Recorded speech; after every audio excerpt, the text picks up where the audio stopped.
حج کی 3 قسمیں ہیں اور ہر ایک کا الگ طریقہ اور اس کے واجبات ہیں۔ حج کے صحیح ہونے کے لیے جن کا ادا کرنا ضروری ہے۔ حج کی 3 قسمیں ہیں: تمتع، قران، افراد،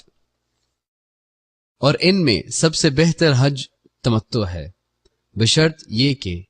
حاجی ساتھ میں ہدی قربانی کا جانور نہ لایا ہو، اور یہ وہ حج ہے جس کی ادائیگی کا نبی کریم صلی اللہ علیہ وسلم نے اپنے صحابہ کو حکم دیا تھا۔ حج تمتع: حج کے مہینے میں آدمی عمرہ کا احرام باندھے اور طواف السعی اور بال کٹا کر آدمی عمرہ سے مکمل طور پر حلال ہو جائے، اور 8 ذی الحجہ کو جس جگہ مکہ میں مقیم ہے وہیں سے حج کا احرام باندھے اور مشاعر مقدسہ جائے اور اپنا حج مکمل کرے، اور اس کے اوپر ہدی قربانی کرنا واجب ہے۔ اگر ہدی کی استطاعت نہیں رکھتا تو وہ 3 دن ایام حج میں اور 7 دن گھر واپسی پر روزہ رکھے۔ حج قران: حج و عمرہ کا احرام ایک ہی ساتھ باندھے اور تلبیہ اس طرح پکارے: لبیک عمرہ و حجہ، اور مکہ پہنچ کر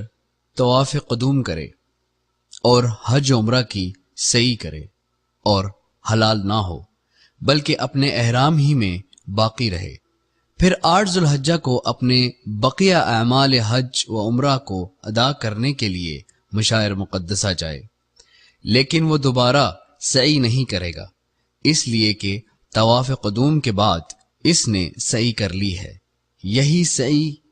اس کے لیے کافی ہے، اور اس پر ہدی واجب ہے۔ اگر اس کی استطاعت نہیں ہے تو 3 دن ایام حج میں اور 7 دن واپسی پر گھر پر روزہ رکھے۔ حج افراد: صرف حج کا احرام باندھے، جب میقات پہنچے تو اس طرح تلبیہ پڑھے: لبیک حجن، مکہ پہنچنے کے بعد طواف و سعی کرے اور حج پورا ہونے تک حالت احرام ہی میں رہے، اور اس پر ہدی نہیں ہے، اس لیے کہ اس نے حج و عمرہ کو جمع نہیں کیا بلکہ اس نے صرف حج ادا کیا ہے۔ سب سے افضل حج تمتع، پھر قران، پھر افراد ہے۔